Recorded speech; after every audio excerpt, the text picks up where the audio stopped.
All right, welcome everyone. We're Semblance of Sanity. I'm Caleb. I'm Jacob. And we're here for Revolutionary Girl Utena, episode 26. 26, that point where we would have expected the Act 2 bit to be, finale to be, except that actually happened earlier.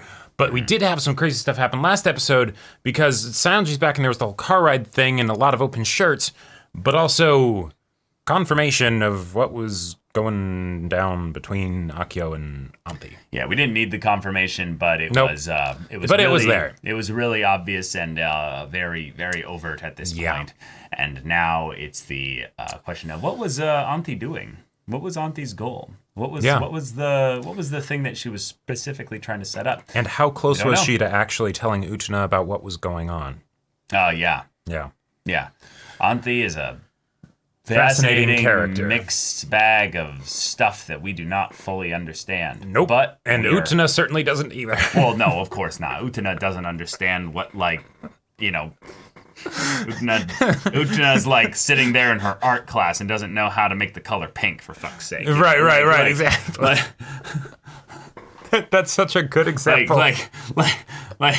I bless your heart, Utena, but if I was a Southern mom, I would add some bless your heart into that, mix there. Yeah. But we love you, and Wakaba is helping you along the way, as well as Anti, it seems. And you guys are living together still, but with Akio. Yeah. So, yeah. Y'all, without further ado, let's get into this.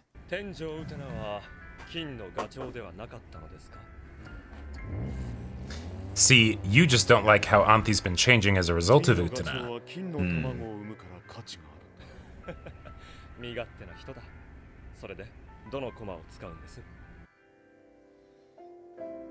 I like the snark that he was giving him there.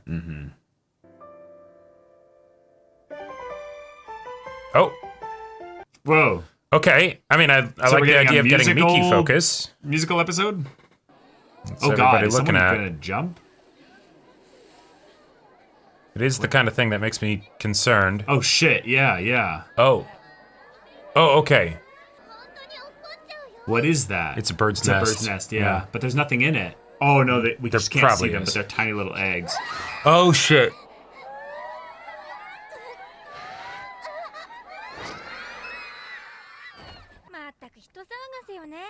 Oh, okay. Is she okay? All right.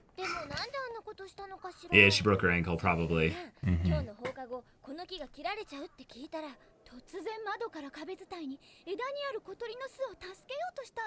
Wow. Wait. Oh, okay. I thought she just climbed the tree. Oh, little babies. Utena, you should have been so reckless. Wow. You're one to talk. Don't lean so hard. I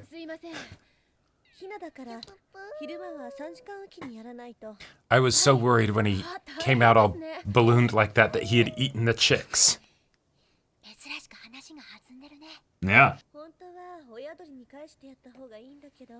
Oh, she's walking on that. Wow. Although she's favoring it. Yeah, it's true.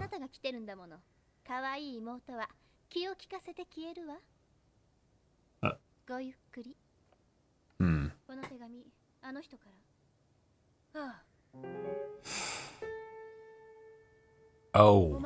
Well. Oh, okay.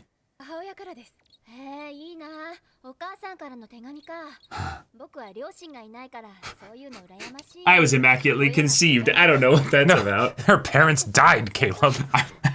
I know, I'm just... I know.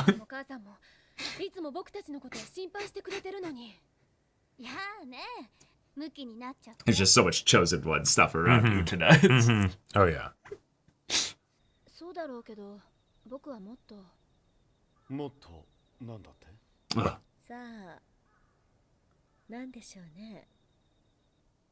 Huh. I did not like that transition. I didn't either.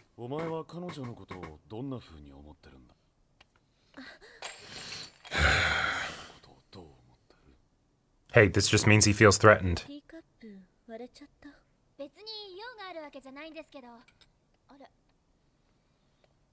なんか兄弟水入らずの顔邪魔しちゃった。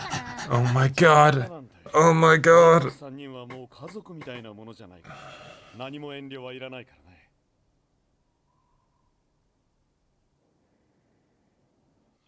Damn it. I can't believe they actually gave us that line from Utena.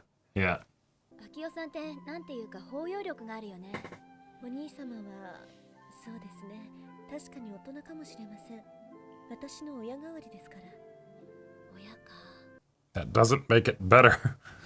ミッキーの言うようにお父さんとかお母さんはいつも子供のことを思っているものなのかな。No. Definitely not. 私のせいでしょうか。 Now they're not holding hands. でもいいよ。 No. また続けて手紙が来るようになった。お兄様がどうしたって？天井ウテナを倒せ。君たちデュエリストのために。気に入りませんね。君たちのためにとかいう大人は大変信用できない。Ah, yeah. Well said, Miki. それは世界の果てに対する不信任案ね。そう解釈してもらって結構です。自分勝手な大人に利用されるくらいなら。Yeah, where's our work on that front at? No!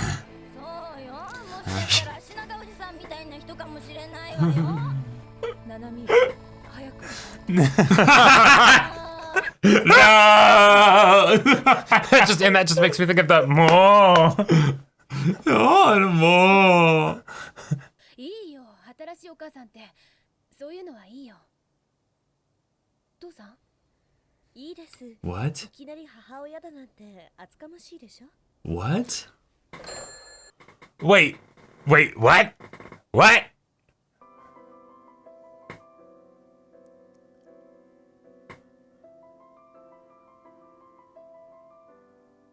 We're in a bubble world. Their parents don't exist. This is all a simulation. I mean, okay, if time doesn't pass at this school, then theoretically their parents could have like already died or something. Well, I know they're in some kind of bubble world. There's some weird shit going on. A student council member. Oh. Whoa.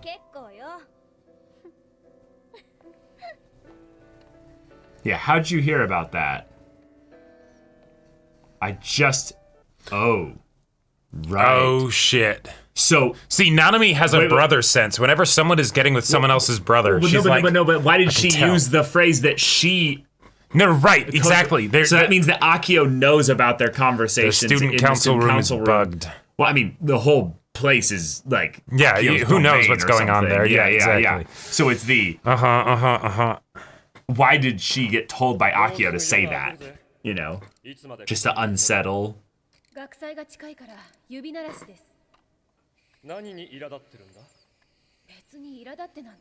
Oh, wound up chick. Mm-hmm.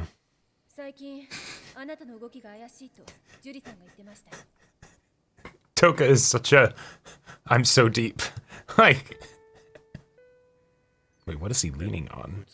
He's on the chair with him. He's literally half and half on the chair with him. No.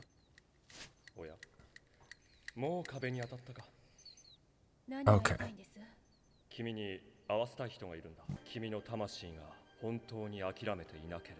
Damn it. Damn it. Oh, okay.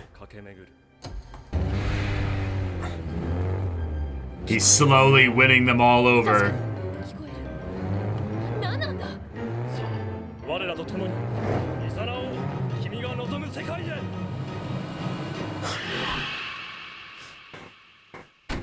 Fuck.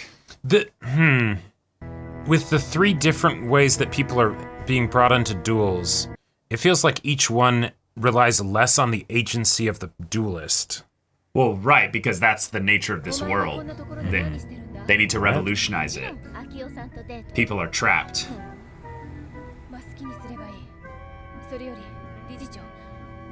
But he's not necessarily trapping them more by bringing them here. He's wanting to give them that little piece of the truth so that they can then do what he wants. Yeah. Mm-hmm. Yep. Of course, there you go. Just make a deal. Yeah. But I love you, brother. Yeah. なんだよ急に。私はいつも自分の気持ちに素直なだけ。 Bullshit. Bullshit. キヨさんもミキのために言ってくれてるんだよ。 Those words. だって大人じゃないか。 Yep. だから周りが全部汚れてたら自分も汚れるしかないじゃない。 Adapt or die.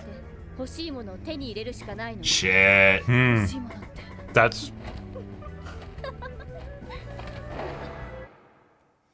Oh, that was... That was a fun visual. Yeah. And now you're back. この前 Yep. 西園寺さんを決闘させたのはあなたなんですね。トーガさんを丸め込んで生徒会に干渉する。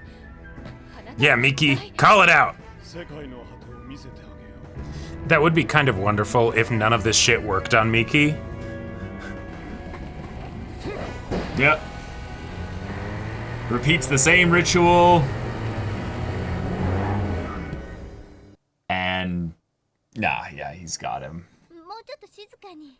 ごめん、曲がっちゃった。大丈夫。この位置で固定して。You and I were both. Yeah, I was gonna say, don't tell me you have a pure mind. And No, you don't need to have a dirty mind for this show. It's just literally what's going on. Like, he doesn't seem angry. He seems excited. Yeah. And the thing is, to an extent, what happened was helpful because they were able to make a bird nest and everything, so that way the thing that they cared about is still going to be taken care of. All right. Here we go. Extra pomp flare with the whole extra elevator thing. Yep. Now, after defeating Miki, well, because we didn't see a change in Saionji afterwards, but like... We didn't see Saionji afterwards, really. No, right, but like, because he's kind of being fucked with this, right? Right. Previously, when that happened with the Act 2, we then saw the aftermath of, okay, but now they've reverted to normal, but they don't remember what happened. With this, are they just going to be out for Act 3? Like, or converted permanently? For later. And what the hell was that whole situation with their dad getting remarried to Anthi? No. See, that's the thing. That's all just a means by which to manipulate them. And it's the way in which Anthi and Akio use their control over the school to manipulate the people within it to do what they want in order to set up this ritual. I just love this car. I know. That's like a visual medium to command our attention. Like, it's both like very cool looking, but also it seems so silly. Wait, this is different. Oh. Hang on. With the power of incest, we shall defeat them. Is she gonna draw a sword out of him? Oh, and Anthi's doing it the same way as before.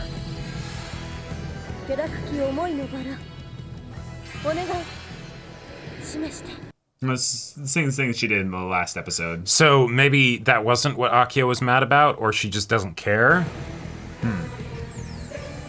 We'll see. I love the visuals, though.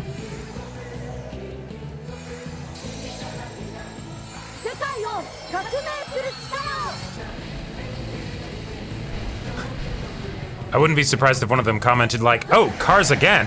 It's usually not the same thing twice in a row. Because of the way that they've been brought into the duels is through what Akio did with the car each time. No, right.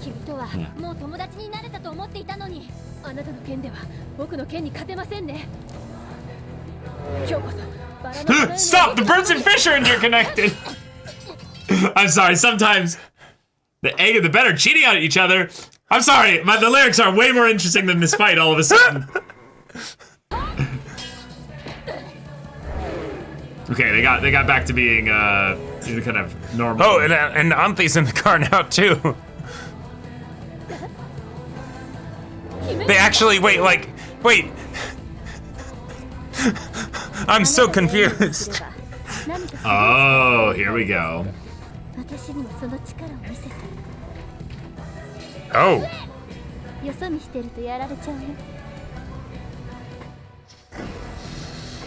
What?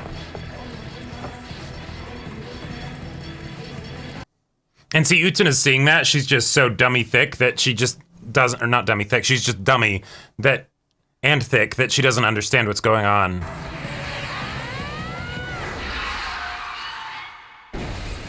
Yep.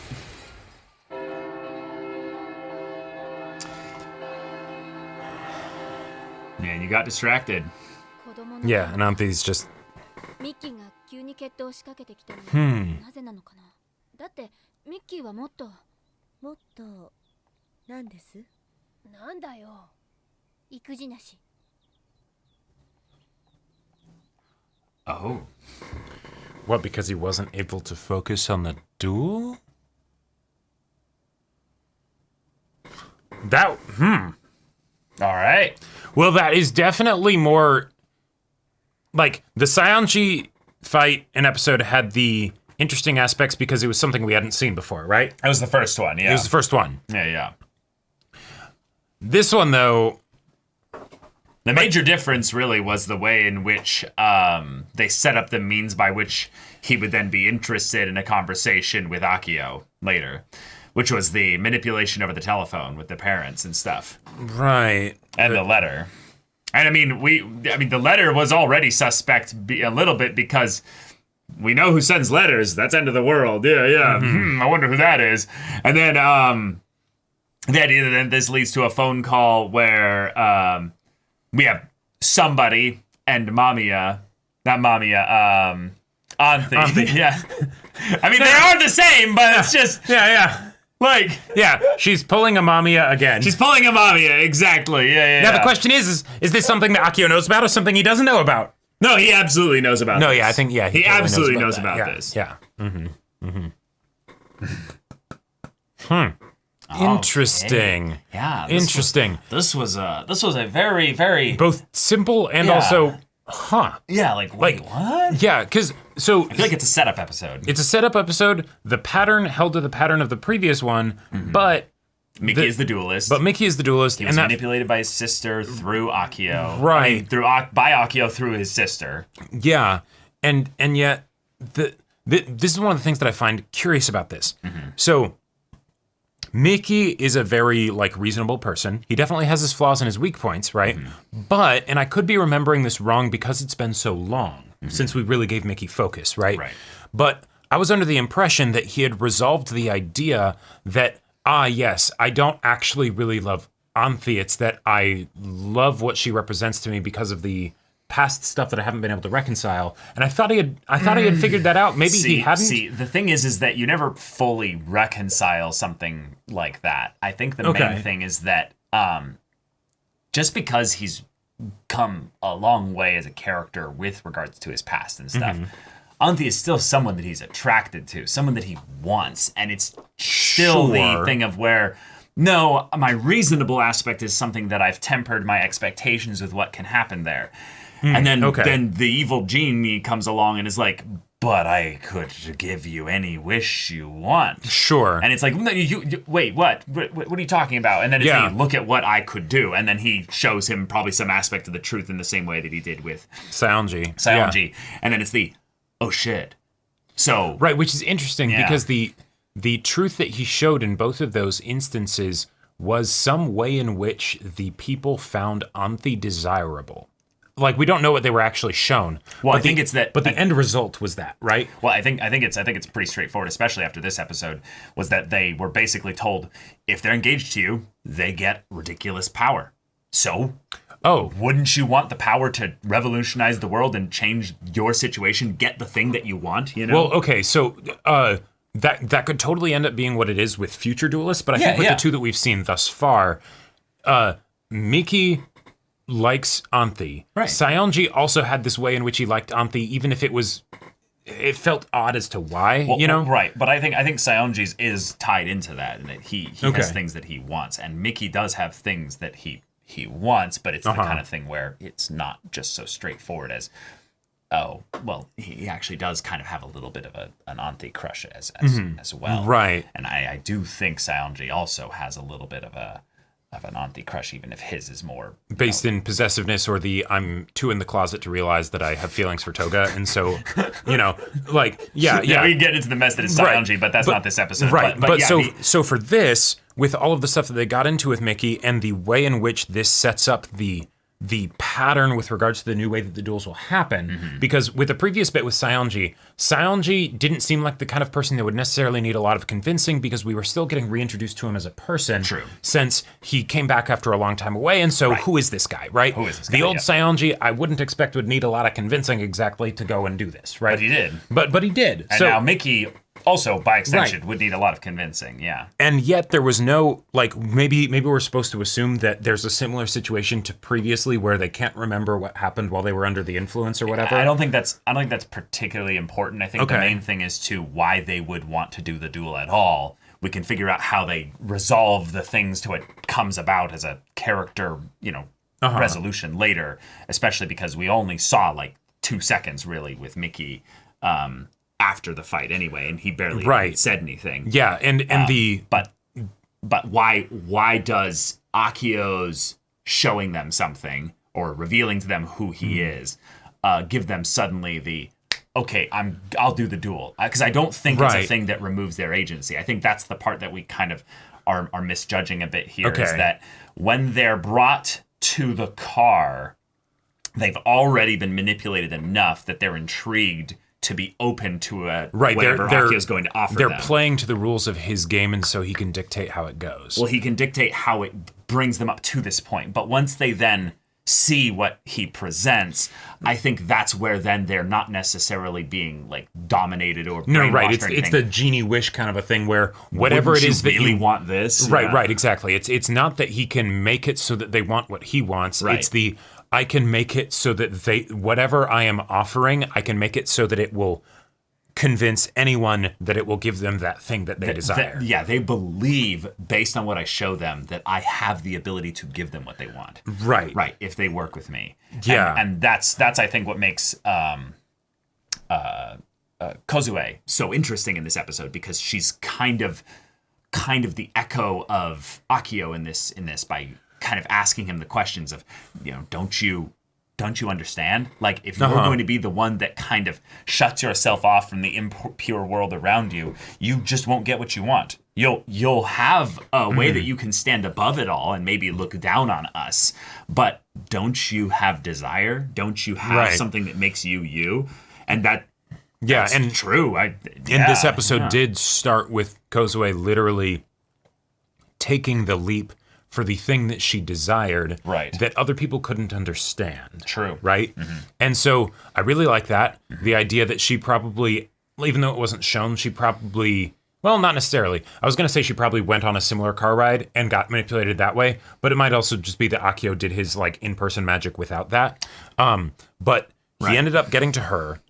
He also ended up getting to Miki. And I feel like the main points of import from this episode are the different times that those two characters had things that they wanted. Right? So with Kozue, it's at the beginning with the nest, and then the situation with her parents and the letters, right? Right, yeah. And then maybe for Miki, and Kozue's wrapped into the first one for Miki, it's the, after he gets manipulated, he is then actually getting along with Kozue just fine, and they're working on the birdhouse together, right? Which feels relevant with like the whole thing of them using, like they used to play the piano together and all of that stuff. And that was something that was lost, right? And here's something that is important to Kozue because she wanted to take care of the birds. And now he's helping her with that, and they're getting along perfectly. And then the final thing for Miki is that he's working on the birdhouse by himself. She is upset with him, and he is not taking it, basically, right? Okay. Like, and I'm not sure what that means. But what your point is, but I'm not sure what that means. But I feel like those are the important bits that the episode is presenting to us. You know, I wanted to focus on this bit here with Kozue saying, after they bring up the letter saying, "We don't need parents. We're wild animals after all." And he's like, "Wait, what? Don't talk like that. Father and mother always worry so much about us, you know." And she's like, "Oh no, brother has turned so serious." And then she throws the letter away. Kind of like she knows the falseness of that Right. and the manipulation for what it's all is. pretense. Like, hell, you talk about parents in the plural, but one of your parents might not be around anymore because your father's getting remarried. So, where's mom been, right? Mm-hmm. Yeah. Yeah. Yeah. I think it also ties in rather interestingly with the idea that they then cut to Anthi and Utena having this talk about, is this the garden from his song? And Anthi seems really dismissive about it. Like, remember, because Anthi knows more. Right. So Anthi brings up the garden existed in his mind, right? And he's like, well, no, they said they played the piano together when they were little. He told us that, Yes, that's true. He told us that. Right. Was it in this garden? It's all gone to seed. It's just a memory now. It's like, well, so maybe you're right, but I was expecting something more, I don't know. So here's my question. Oh wait, actually keep playing the bit. Okay, I will, but I was going to bring up the idea that the point that I think Anthi's trying to bring up is, why are you so attached to some past thing that has to do with someone that's not you? Like, it could all be just, his imagination. Why does it need to be something, more? And then she's like, well, what did she mean by that? Even I don't know. What do you think of her? And then, in what way? So here's what I want to ask you with regards to the scene with Anthi and Utena where they're talking about the whole garden and all that. Yeah. Do you think that is something that Anthi is doing for her own sake, out of her own desire, or because she's playing the part for Akio at that moment? Because originally I thought that, when I was thinking back on the episode, I thought that part came after the Akio bit where he got pissed at her. But that was actually directly before it. Maybe it's not that she's suddenly doing this as like a deflection for Akio's sake, but maybe it's because of her perspective on things. Mm-hmm. Like, because, hell, Utena's talking about, why is the relationship between this brother and sister so messed up? And Anthi's like, well, maybe I have a personal perspective on, like, brother-sister relationships, right. But I think what she's trying to bring up is the idea that Utena is saying that, look at all this. Like, this is potentially the thing that it was. It's now just withered away and gone because, well, Kozue doesn't care about the family. That's just something that she probably especially doesn't care about, given the fact that this thing that Akio was lost. Akio specifically has his claws in her. And then Anthi is focused on the point in which, like, no, it was never real. It was, it was just a thing that it is mind. And she kind of speaks with confidence in that. The idea that all this is, just something in his mind, just a memory. Right. I think that's kind of a point to bring up, that the idea of this world is more or less fake than we, fully understand. The idea that the father-mother stuff, even then, was just Akio manipulating them through Anthi. Mm-hmm. So it's something where, and like, as characters are being shown the truth, essentially, we are getting more and more stories about how the stuff surrounding the other characters that are not the antagonists, or at least the what do they call it? The Otori family, basically. Mm-hmm. What's the point that we can draw from that, other than that the characters that are now starting to go into the duels and be like, oh, I'm immediately going to do this, or, oh, they're now starting to switch, like there's like a switch that's flipping on them. They're all, I think, being shown what they want, the means to get what they want, but also, on some level, probably the actual way that this world works, in the same way that Anthi and Akio know. And thus their priorities shift. Yeah, I don't know. It's like, in a lot of ways, I'm wondering whether this episode, there's going to be elements in it that we aren't able to fully understand them yet, because it's just setting up the new pattern, and so we don't necessarily know how to interpret all of the things that are, symbolic and, not as literal and things, because this is, like, I don't know. Okay, well, if you don't know, that's okay. I'm just making theories and stuff here. Mm-hmm. You don't need to be certain about anything. I'm just bringing up some stuff here. Yeah.